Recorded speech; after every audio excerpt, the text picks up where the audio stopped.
Ngayon, sama-sama natin sa lubungin ng bagong taon dito sa Sydney, Australia. Nagpuna ako sa sobrang lamig. Mahamog kasi malamig pa. Ito kasi ay isa sa mga pinaka-iconic at pinag-uusapan na New Year's Eve celebration sa buong mundo. Grabe, nakakalilig ng balangin. Sobrang ganda. First time ko kasi itong napanood. First time ever in my life. Grabe, tingnan nyo naman. Hindi lang langit ito, no? Hindi lang talaga ito isang fireworks. Isa rin itong masasabi natin obra maestra sa langit. Diba? Pero alam nyo, may nagsabi sa akin, ang rank 4 daw kasi ay sa Occidental Mindoro. Ay, grabe! Ang saya-saya! Ang liwanag ng buhay! Yung buong kalangitan ay puno-puno ng sigla. Ikaw ba? Masigla ka rin? Oh, kasi parang medyo. Grabe! Ang signify ng isa sa pinakamaganda. At alam niyo, hindi lang ito basta maganda. Ito ay tinuturing din na best of the best or the best among the rest sa Mother Earth. Ayun, no? At alam niyo, ayon sa research ko, pinaghandaan daw nila ito ng ilang buwan. At $1 million din ang ginastos na para maipakita lang sa buong mundo ang kakaibang ganda ng Sydney Fireworks display.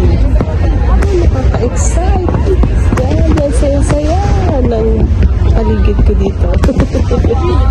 Hindi naman nabibigyan ako sa sigawan nila.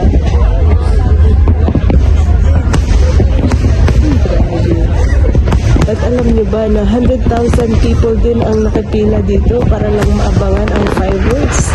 At inaabang nito ng milyong tao sa buong mundo. Isa na ako dun, no? Kaya nga hindi nakakapagtaka, kaya talagang worth it din talaga ang pagpila ko ng 5 oras, mapanood ko lang ito. Plus 8 hours na pag-aabang sa mismong kinaroonan ko. Malapit lang pala ako dito sa Sydney Harbour at Opera House. Kaya kitang-kita ko yung kabuuan ng fireworks display. Ay, grabe eh. Kakaiba talaga. Oh, ang kinang. Ang ganda. Oh, grabe. The best talaga ito sa planet Earth. Welcome 2026. Yay! Salamat Sydney sa isang napakagandang pagsalubong. Ito ay paalaala na kahit din gaano kadilim ang nakaraan natin, ang mga pagbubuti. Laging may liwanag na darating. Kaya huwag tayo mawala ng pag-asa. Yeah, so mula rito sa Sydney, Australia, Happy New Year sa inyong lahat!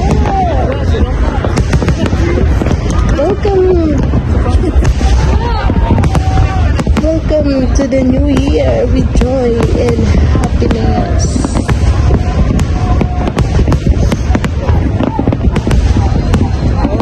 Yeah, thank you.